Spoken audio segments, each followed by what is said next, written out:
you, Mr. Chair. Thank you, Mr. Chair.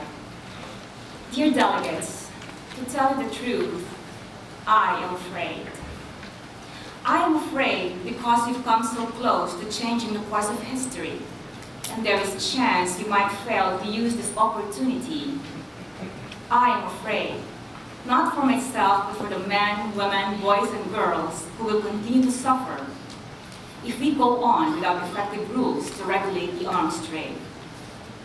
I am afraid to hear statements that would shoot down the adoption of a robust treaty. I have never been afraid of the words objective and universal before. Objective, as I knew it, meant based on facts. Universal, as I knew it, meant applicable or common to all conditions or situations. It is a fact that up to 2,000 people die from armed violence every day. And respect for human life is, or should be, a universal principle.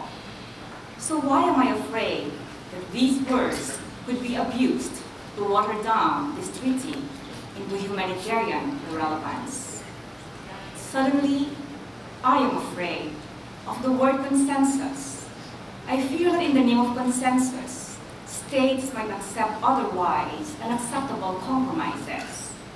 Please, do not compromise the capability of the ATT to meet the humanitarian and human rights goals set for it. All conventional weapons must be included, from the largest to the smallest, including munitions, ammunition, parts, and components. I am worried. A few states would suggest that we drop the inclusion of small arms and light weapons and their ammunition in the treaty. Irresponsible transfers of weaponry, munitions, armaments, and related equipment across the borders have resulted in the loss of millions of lives and livelihoods and the violation of fundamental human rights. The widespread availability of small arms and light weapons increases the risk to both men and women's security and impedes their enjoyment of their civil, political, social, economic rights in different ways. The arms trade has specific gender dimensions and direct links to discrimination and gender-based violence. Emboldened by weapons, power, and status, both state and non-state parties often perpetrate gender-based violence with impunity. This has far-reaching implications for efforts to consolidate peace, security, gender equality, and secure development. Delegates, I am worried that states will continue to tell us that no, they won't mention gender because it is a very sensitive matter. Is the protection of women from rape an issue that is sensitive, or is it a moral imperative? If the ATT is to be an effective legal instrument in regulating the arms trade, recognition of the potential gender impacts of international transfers must also be included.